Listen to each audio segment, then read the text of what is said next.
Guys, मैं हूँ प्रीति और आज हम बात करने वाले हैं नेगेटिव एनर्जी के बारे में कि ये कहाँ से उत्पन्न होती है, कहाँ से आती है और जब आती है तो लाइफ से जाती क्यों नहीं, इसके बारे में हम बात करने वाले हैं। मुझे पता है कि मैं काफ़ी ऐसे सवाल कुछ हंस हंस के ऐसे बोल रही हूँ, आपको लगेगा ओ माय गॉड मैडम आप ऐसा तो क्या बोलने वाले हैं। ओके, एनीवेज, तो आज हम नेगेटिव एनर्जी के बारे में बात करने वाले हैं और इट इज़ वेरी इम्पॉर्टेंट कि आप पूरी चीज़, पूरा टॉपिक बहुत अच्छे से समझें, बिकॉज़ अगर आप इसे अच्छी तरह से नहीं समझेंगे तो नेगेटिविटी को आप अपनी लाइफ से बाहर नहीं निकाल पाएंगे।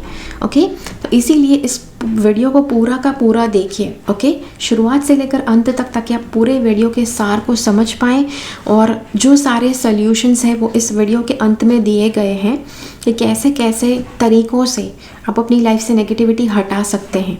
तो वो अंत में दिया गया है। पहले थोड़ा बात करना आवश्यक है नेगेटिविटी के बारे में, तो चलिए शुरुआत करते हैं।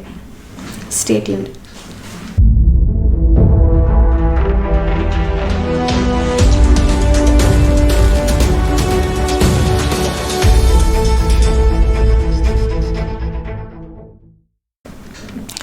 तो नेगेटिव एनर्जी आती कहाँ से है? ओके, यूजुअली मैं लोगों को देखती हूँ कि सब कंप्लेन करते हैं कि अरे ये बहुत नेगेटिव है, ये हमारे प्रति बहुत ज़्यादा ईर्ष्या रखते हैं, घर के ये व्यक्ति बहुत ज़्यादा नेगेटिव है, बहुत नेगेटिव बातें बोलते हैं, इसीलिए हमारी लाइफ में नेगेटिविटी छा गई है। तो मतलब what is the reason, what is the secret? Negativity आती कहाँ से है? नेगेटिविटी की शुरुआत आपके भीतर से होती है और अगर पूरा परिवार नेगेटिविटी भोग रहा है एक साथ, तो सबके भीतर से वो बीज अंकुरित हुआ है, सिर्फ एक व्यक्ति से नहीं। और हो सकता है सभी लोगों का उस कर्म का साथ में भुगतना ज़रूरी है, तभी पूरा परिवार नेगेटिविटी को भोगता है। Okay, what ever it is, लेकिन बस ये कुछ नॉलेज है, थोड़ा बहुत इन्फॉर्मेशन है, बताना ज़रूरी है। अब आपके भीतर से नेगेटिविटी शुरू होती है, क्यों शुरू होती है? आपका कोई कार्मिक अकाउंट हो सकता है, पिछले जन्म के कुछ कर्म हो सकते हैं, या फिर आपने ये चुना है ताकि इस नेगेटिविटी से गुज़र कर आपको पता चल सके कि आपका पर्पस क्या है, आपके लर्निंग्स क्या है, आपके लेसन्स क्या है। इसीलिए आपने ये नेगेटिविटी अपने लिए चुनी है। ओके, पहले नेगेटिविटी की शुरुआत अपने आप से होती है, उसके बाद आपके आसपास का यूनिवर्स भी उस नेगेटिविटी के साथ ताल से ताल मिलाना शुरू कर देता है। तभी आपको लगता है कि अगर ज़रा सी भी नेगेटिविटी लाइफ में आई तो आपके आसपास के सारे लोग भी आपको नेगेटिविटी देना शुरू कर देते हैं। This is the reason. Okay, अब नेगेटिविटी धीरे धीरे बिल्डअप कैसे होती है, कैसे बढ़ती है? ओके, तो सबसे पहले आपके विचारों से, आपके नेगेटिव थॉट्स, नेगेटिव इमोशंस। अब मैं ये नहीं कहना चाहती कि आप बहुत नेगेटिव सोचते हैं, बहुत नेगेटिव फील करते हैं। सी, हर एक व्यक्ति कुछ एक लेवल का दुख हर एक व्यक्ति देखता है कि जो शायद उसके लिए असहनीय है, लेकिन जब आप उस दुख को भोगते हैं, वहाँ से आपको कुछ सीखना आवश्यक है। जब तक आप वो सीखते नहीं हैं, तब तक वो नेगेटिविटी आपको परेशान करते रहेगी। ओ माय गॉड, इसने ऐसा क्यों बोला, उसने मेरे साथ ऐसा क्यों कर दिया, उसने मुझे ये क्यों नहीं दिया, उसने मेरे लिए ये क्यों नहीं किया। नेगेटिव थॉट्स, बार बार सोचे जाने वाले नेगेटिव थॉट्स एक तरह से आपके आसपास नेगेटिविटी का रूप बन जाते हैं। फिर नेगेटिव इमोशंस, अगर आप नेगेटिव फील करते हैं, ओ माय गॉड इन्होंने मुझे ऐसा बोल ही कैसे दिया, ओ माय गॉड, तो वो वाली फीलिंग। इसीलिए ज़्यादातर आपको सब जगह पर ये बात सुनाई देती होगी, पॉजिटिव सोचो, पॉजिटिव बोलो और पॉजिटिव करो। ओके, तो दिस इज़ द रीज़न कि पॉजिटिव थिंकिंग के बारे में लोग इतना ज़्यादा क्यों बताते हैं कि भाई पॉजिटिव ही सोचना चाहिए। ओके, बिकॉज़ जितना आप, भले आपके आसपास, भले आपके भीतर से वो बीज अंकुरित हो चुका है नेगेटिविटी का, फिर भी अगर आप पॉजिटिव सोचते हैं तो एटलीस्ट आप अपने आसपास नेगेटिविटी नहीं क्रिएट करते हैं। अब ये जो नेगेटिव थॉट्स हैं, नेगेटिव विचार, नेगेटिव भावनाएँ जो है, आपकी जो स्पेस है, आपका घर है, आपका ऑफिस है, जहाँ पर आप ज़्यादा समय बिताते हैं, वहाँ पर ये नेगेटिविटी घूमना शुरू कर देती है। और मतलब आप अभी की लाइफस्टाइल देखो, पहले लोगों के घर छोटे हुआ करते थे और लोगों का आंगन बड़ा हुआ करता था, और बड़े आंगन में इतने ज़्यादा पेड़ पौधे होते थे। तुलसी का पौधा होता था, नीम का पौधा होता था, नीम का पेड़ होता था। कुछ ऐसे पेड़ होते थे कि जिसकी हवा बहुत ज़्यादा शुद्धिकरण करती थी सबके लिए। लेकिन अब सबके घर बड़े हो गए हैं और आंगन छोटे हो गए हैं, छोटे और कुछ भी नहीं। ऐसा भी हो सकता है कि आंगन में एक भी पेड़ नहीं है और घर की स्पेस ज़्यादा है, लेकिन स्पेस का क्लींजिंग कोई नहीं करता है। इसीलिए नेगेटिविटी बढ़ते रहती है। कहाँ से आती है? आपके भीतर से आती है। फिर बाहर से जो लोग आपके घर में आते हैं उनकी भी लाइफ में प्रॉब्लम्स होते हैं, वो भी नेगेटिविटी से गुजर रहे होते हैं। कहाँ यार, कहाँ कोई बचा हुआ है नेगेटिव परिस्थितियों से?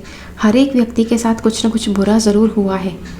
तो वो अपने ही विचारों में, मतलब आपकी तरह जो आप नेगेटिव थिंकिंग सोचते रहते थे पूरा दिन, उसी तरह वो भी नेगेटिव सोचते सोचते वही नेगेटिव एनर्जी अपनी ऑरा के अंदर एकत्रित करके आपके यहाँ पर आते हैं। फिर हम यूजुअली कहते हैं ना कि हम किसी के घर पे भी जाओ तो कोई तोहफा लेकर जाओ, किसी के घर पे भी जाओ तो आते वक्त हाँ अच्छी से झप्पी दे दो ताकि आप प्यार का एक्सचेंज करो।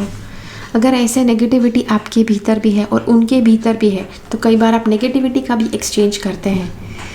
ओके, फिर किस वजह से नेगेटिविटी बढ़ती है? तो आपके घर में, आपके शरीर में आप रेगुलरली क्लेंजिंग नहीं करते हैं, एनर्जी क्लेंजिंग। मुझे पता है कि आप स्नान ज़रूर करते होंगे, घर को भी आप हमेशा क्लीन रखते होंगे, लेकिन एनर्जेटिकली आप क्लीन जो करने की ज़रूरत होती है वो आप नहीं करते। इसकी वजह से भी रेगुलरली एनर्जी नेगेटिव ज़्यादा बिल्डअप होते जाती है। फिर घर में हम कहते हैं ना कि सालों से कुछ चीज़ें पड़ी रहती है, आपकी माया नहीं छूट रही है, इसीलिए आप वो चीज़ें ना किसी को ना फेंक देते हैं, ना किसी को इस्तेमाल करने देते हैं। तो वही चीज़ें पड़ी पड़ी रहती है और नेगेटिव एनर्जी एकत्रित करती रहती है। इसीलिए वो हम कहते हैं ना कि वो भी नेगेटिव कर्म एक तरह से हो गया। किसी को कोई चीज़ काम लग सकती है लेकिन आपने उनको दी नहीं, तो आपके कर्म एकत्रित हो जाएंगे उसमें। ओके, किसी गरीब व्यक्ति के पास कपड़े नहीं है लेकिन आपके घर में बहुत ज़्यादा कपड़े पड़े हैं, तो आपको कर्म लगते हैं ज़रूर। ओके, क्योंकि आप ना तो वो पहन रहे हैं ना ही उनसे छुटकारा पा रहे हैं। ओके, किसी के साथ आपका झगड़ा होता है, किसी के साथ बातचीत में काफ़ी गर्माहट वाली बातचीत हो जाती है, तो वो एनर्जी भी आपकी स्पेस में, आपके ऑफिस में घूमते रहती है क्योंकि क्लेंजिंग नहीं होता है रेगुलरली। फिर जैसे दिया बत्ती होती है, हमारे इंडिया में यूजुअली दिया बत्ती ज़्यादा करते हैं। आपने एक बहुत ही कॉमन बात देखी होगी, हर एक धर्म में किसी न किसी तरह से जो अगरबत्ती है वो जलाई ही जाती है, किसी न किसी तरह से एक लौ जलाई जाती है। अब हिंदुओं में वो दिया होता है, क्रिश्चियनिटी में वो कैंडल के रूप में होता है, और इस्लाम धर्म में मुझे पता है कि जो धूप करते हैं वो भी करते हैं। धूप को भी आपने देखा होगा, हर धर्म के लोग करते हैं, अलग अलग चीज़ों का धूप करते होंगे, लेकिन करते ज़रूर है। वो सब करने से भी आपके घर से नेगेटिविटी क्लीन होती है, नेगेटिव एनर्जी क्लीन होती है, लेकिन वो भी आजकल रेगुलरली कोई नहीं करता है। बिकॉज़ आजकल तो पता नहीं जर्मिसाइड और एयर फ्रेशनर का ज़माना आ गया है, पर एयर फ्रेशनर से हवा के जो जर्म्स हैं वो मरते हैं, नेगेटिव एनर्जी के ऊपर कोई असर नहीं होता है। ओके, जो जर्मिसाइड्स है, जो डिसइंफेक्टेंट है, पता नहीं सैनिटाइज़र, उससे जर्म्स क्लीन होते हैं सरफेस के, मतलब आपके ज़मीन के ऊपर के जर्म्स क्लीन होते हैं, किसी सतह के ऊपर से जर्म्स क्लीन होते हैं, लेकिन उसकी एनर्जी नहीं क्लीन होती है। इसकी वजह से भी नेगेटिविटी ज़्यादा इकट्ठी होती है आपके लाइफ में, आपके घर में। फिर किसी की कोई वस्तु आप ले लेते हैं जो आपको वो देना नहीं चाहते हैं। Yup, big time. किसी को कोई वस्तु आपको देनी नहीं थी, लेकिन फिर भी आप उसकी मर्ज़ी के ख़िलाफ़ उससे छीन कर, उससे छुपा कर, चुरा कर आप लेकर रखते हैं। भले छुपा कर ही रखते हैं, किसी को आपने नहीं दिखाया है, लेकिन वो भी एक तरह से नेगेटिव एनर्जी एकत्रित करती है। ओके, तो ये हो गई सारी वजह, ओके, कि किन किन वजह की वजह से नेगेटिविटी आपके लाइफ में आती है। अब इसे आप किस तरह से दूर कर सकते हैं वो देखते हैं। अब सबसे पहले आप अपने आप में से नेगेटिविटी कैसे दूर कर सकते हैं।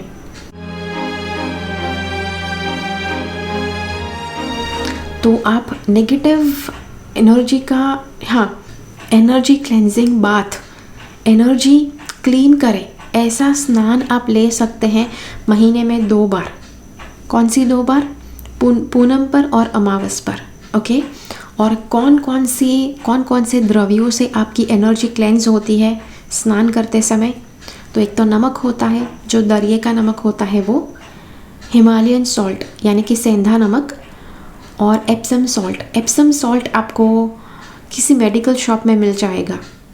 तीनों में से कोई भी एक सॉल्ट 1 कप भर के अपना जो बाथ टब है उसमें डाल सकते हैं। फिर उसमें आराम से 5-10 मिनट बैठिए, ज़्यादा मत बैठिए, बिकॉज़ हाँ, वहाँ पर कुछ आपके शरीर में से कुछ इम्पॉर्टेंट द्रव्य जो है जो छूट सकते हैं ज़्यादा अगर सॉल्ट वाटर में अपने आप को सोक किया तो। लेकिन हाँ, सॉल्ट वाटर बाथ बहुत अच्छा होता है, बहुत क्लेंजिंग होता है आपकी एनर्जीज़ के लिए। उसके बाद एक बार आपने अपने शरीर को क्लेंज कर दिया, फिर आप अपने आप को एक अच्छे से क्रिस्टल पहन सकते हैं, पेंडेंट के रूप में या फिर रिंग के रूप में पहन सकते हैं, छुपाकर पॉकेट में रख सकते हैं ताकि आपकी एनर्जीज बरकरार रहे। कौन से क्रिस्टल्स पहन सकते हैं? ब्लैक टूरमलिन है, स्मोकी क्वार्ट्ज है, सेलेनाइट है, बहुत अच्छे क्रिस्टल्स हैं ये, आपको नेगेटिव एनर्जी से दूर रखते हैं। एक और महत्वपूर्ण बात, अगर क्रिस्टल्स यूज़ कर रहे हैं तो वो भी क्लेंज्ड किए हुए क्रिस्टल्स होने चाहिए। अपने आप को क्लेंज किया तो क्रिस्टल भी क्लेंज किया हुआ पहनना है। महीने में 2 बार क्रिस्टल्स को भी क्लेंज कीजिए, जिस दिन आप अपने आप को क्लेंज करते हैं, ओके। 24 घंटे के बाद आप वो क्रिस्टल वापस पहन सकते हैं, एक बार क्लेंज हो गया तब, ओके। तो इस तरह से आप अपने आप को क्लेंज कर सकते हैं, ओके। अब अगर आपको आपकी जगह को क्लेंज करना है, घर को क्लेंज करना है या फिर ऑफिस को क्लेंज करना है, कोई भी जगह है जिसको आपको क्लेंज करना है, तो सबसे पहले है कि दरवाजे खिड़कियाँ अच्छे से खोल दो, रेगुलरली खुलने चाहिए। जो दरवाजे खिड़कियाँ बंद के बंद रहते हैं सालों तक, वहाँ पर भी काफ़ी हवा का जो सर्कुलेशन है, हवा का जो प्रवाह है, जब वो रेगुलरली नहीं बह पाता है, उस वजह से भी उस जगह पर नेगेटिविटी बिल्डअप होती है, ओके। तो रेगुलरली जो ताज़ी हवा है और धूप है उसे घर में प्रवेश करने देने के लिए खिड़कियाँ और दरवाजे रेगुलरली खुलने चाहिए, रेगुलरली बंद कर दो, ओके। उसे रेगुलरली खोलना आवश्यक है। दूसरी बात है कि आप नमक के पानी से पोछा लगा सकते हैं। झाड़ू पोछा तो हर एक के घर में लगता ही है, लेकिन महीने में 2 बार नमक के पानी से आप झाड़ू तो नहीं लेकिन पोछा लगवा सकते हैं। दरिया का नमक सबसे श्रेष्ठ है, सेंधा नमक भी आप ले सकते हैं, ओके। तो जी हाँ, पूर्णिमा और अमावस के दिन आप ऐसे पोछा लगवा सकते हैं। और नमक की गड्डियाँ आप रख सकते हैं चारों कोनों में, घर के 4 कोने में, हर एक रूम के 4 कोने में आप नमक की छोटी छोटी गड्डी बनाकर रख सकते हैं अमावस और पूनम के दिन पर। और बहुत ज़्यादा आपको इसमें डीप में जाना है तो अमावस का दिन, आपको पता है कि इंडिया में ऐसे कैलेंडर्स मिलते हैं कि जहाँ पर कौन से समय में अमावस शुरू होती है, दिन के किस प्रहर में अमावस का टाइम शुरू होता है, कब ख़त्म होती है, वो सब कुछ इतना डिटेल में देता है कैलेंडर्स। ऐसे कैलेंडर्स भी उपलब्ध है तो वो आप ले सकते हैं। और समय शुरू हो उससे पहले वो गड्डी रख दो और समय ख़त्म हो उसके बाद कुछ क्षण के बाद आप वो गड्डी लेकर फिर उसे डिस्पोज कर सकते हैं, ओके। डिस्पोज मतलब टॉयलेट में फ्लश कर दीजिए या फिर डस्टबिन में डाल दीजिए। अपने डस्टबिन में नहीं, घर के बाहर किसी का डस्टबिन है उसमें आप डाल सकते हैं। किसी का डस्टबिन तो नहीं, पब्लिक डस्टबिन में डाल सकते हैं या पब्लिक टॉयलेट्स में भी डाल सकते हैं, ओके। तो ये एक चीज़ है। घर में रेगुलरली दिया और बत्ती करने से भी नेगेटिविटी दूर रहती है। सेज स्टिक करके आती है। सेज एक हर्ब होता है कि जिसको सुखाकर उसको अगर जलाया जाए तो घर में बहुत ज़्यादा क्लेंजिंग एनर्जी आती है। वो आई थिंक आजकल इंडिया में भी अवेलेबल है, तो आप ऑर्डर कर सकते हैं। और उसी के साथ साथ क्रिस्टल्स घर में एंट्री और एग्जिट पॉइंट्स पर आप क्रिस्टल्स भी रख सकते हैं। जैसे आपका एंट्री का दरवाज़ा है तो दरवाजे के ऊपर आप छोटा सा क्रिस्टल रख सकते हैं। खिड़कियों के पास भी आप क्रिस्टल्स रख सकते हैं। अब खिड़कियों के पास कैसे रखेंगे? खिड़कियों के पास आप विंड चाइम्स के रूप में या फिर ड्रीम कैचर के रूप में आप रख सकते हैं। ये भी एक ड्रीम कैचर है जो पीछे आप देख सकते हैं, ये फ्लावर वाला। लेकिन ये जो है इसमें कोई क्लेंजिंग वाला पावर नहीं है। ओके, ऐसा ड्रीम कैचर के जो क्लेंजिंग वाले क्रिस्टल्स से बना है, जैसे मैंने कहा ब्लैक टूरमैलिन है, सेलेनाइट है, स्मोकी क्वार्ट्ज है। अगर ऐसे क्रिस्टल्स आप ड्रीम कैचर में यूज़ करते हैं तो उसे आप खिड़कियों के पास टांग सकते हैं कि जिससे नेगेटिव एनर्जी का प्रवाह आपके घर में ना आए और हाँ, एनर्जी बैलेंस्ड रहे उसके लिए। अब अगर चीज़ों में से आपको नेगेटिव एनर्जी निकालनी है तो कैसे करेंगे? कोई चीज़ है कि जो आपको लगता है कि नेगेटिव एनर्जी उसमें है या फिर काफ़ी सालों से वो चीज़ पड़ी रही है जिसकी वजह से उसमें एक तरह से आपको नेगेटिव फीलिंग आती है उस चीज़ को लेकर, या फिर आप बहुत दुखी थे एक समय में कि जब वो चीज़ आपके पास हुआ करती थी और इसीलिए वो दुख वाली एनर्जी उस चीज़ में चली गई है और अब जब भी आप उस चीज़ को लेते हैं तो आप दुखी हो जाते हैं। तो उस चीज़ को आप कैसे क्लेंस कर सकते हैं उसको देखते हैं। ओके, आप नमक के पानी में 72 आवर्स मतलब 3 दिनों तक आप उस चीज़ को डुबो कर रख सकते हैं। फिर उसे साधारण पानी से धो दीजिए और धूप में सुखा दीजिए। फिर ये चीज़ में जितनी भी नेगेटिव एनर्जी है सारी की सारी निकल जाएगी। और मुझे पता है काफ़ी ज़्यादा चीज़ें ऐसी होती हैं कि जैसे नमक के पानी में या फिर नॉर्मल पानी में भी नहीं डुबा सकते हैं। तो जी हाँ, मतलब उस केस में आप उसे सिर्फ नमक के ऊपर रख सकते हैं। लेकिन अगेन ऐसी कुछ चीज़ें होती हैं कि जो नमक के संपर्क में भी नहीं आनी चाहिए। अब आई डोंट नो, ऐसी तो बहुत ज़्यादा चीज़ें हैं, इसीलिए एक कॉमन चीज़ मैंने आपको बता दी। लेकिन हाँ, इंसेंस जो अगरबत्ती है या फिर धूप है उससे भी आप चीज़ों को क्लेंस कर सकते हैं कि जिसको नमक के पानी में नहीं डुबाया जा सकता है। ओके, तो ये है। और जी हाँ, और जैसे मैंने कहा कि हमारे घरों में यूजुअली दिया बत्ती होती है। मैंने जैसे कहा हर धर्म में दिया और बत्ती, भले दिया हिंदू रिलीजन के साथ लिंक्ड है लेकिन आप देखो कैंडल्स जलाई जाती है क्रिश्चियनिटी रिलीजन में, धूप की जाती है हर रिलीजन में। ओके, तो धूप और दिया बत्ती रेगुलरली जिस घर में होते हैं तो वहाँ पर नेगेटिविटी का प्रवाह कम रहता है। ओके, लेकिन आजकल पता नहीं ज़्यादा मॉडर्न सब लोग हो गए हैं और धूप करने के बजाय वो लोग शायद एयर फ्रेशनर डालना पसंद करते हैं। एयर फ्रेशनर से सिर्फ एयर की स्मेल, एयर की उसकी जो खुशबू है वो बदलती है, उसका क्वालिटी, एनर्जेटिक क्वालिटी नहीं चेंज होता है।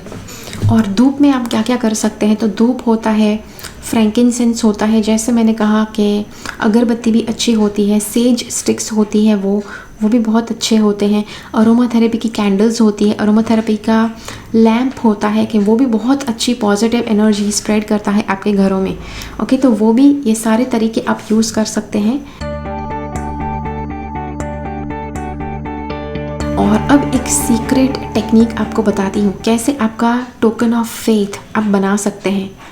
ओके, टोकन ऑफ फेथ बनाने के लिए कोई एक आपको ऑब्जेक्ट लेना है, कोई एक चीज़ लेनी है कि जिसके लिए आपके मन में बहुत ज़्यादा, हम कहते हैं ना कि एक बहुत अच्छी श्रद्धा वाली भावना आती है उस टोकन ऑफ फेथ, उस चीज़ के लिए। ओके, अभी टोकन ऑफ फेथ हमने उसका बनाया नहीं है।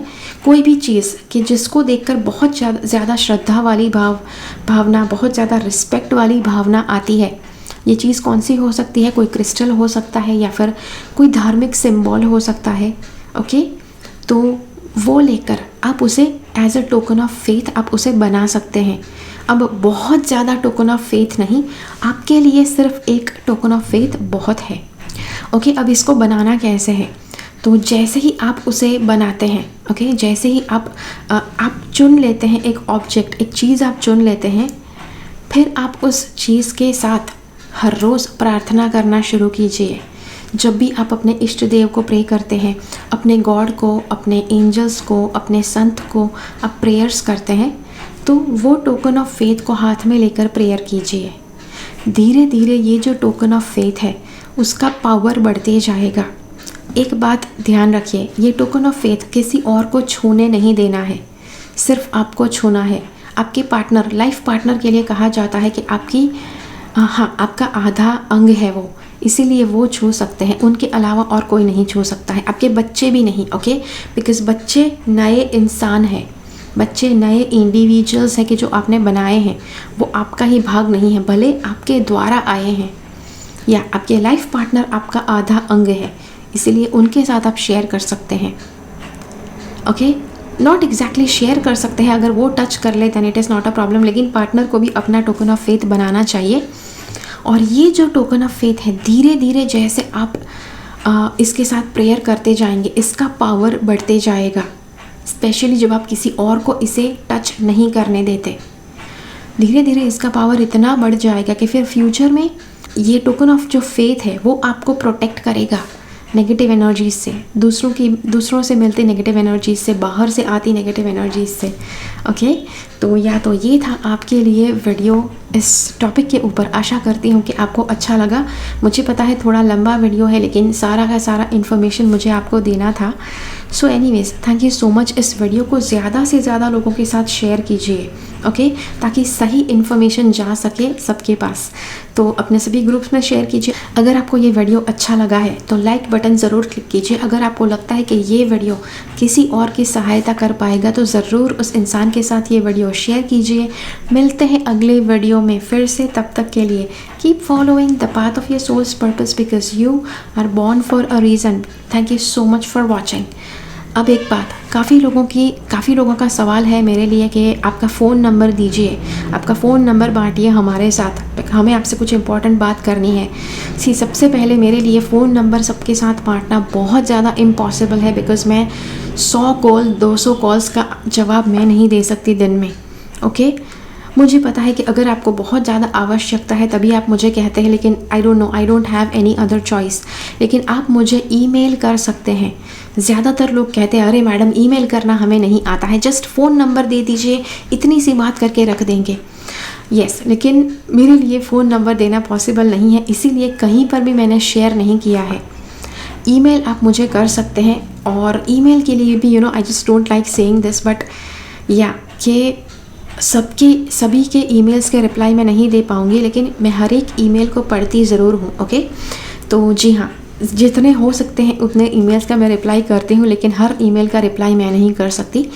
सो yes, so that is what I wanted to share. तो thank you so much for watching and bye bye.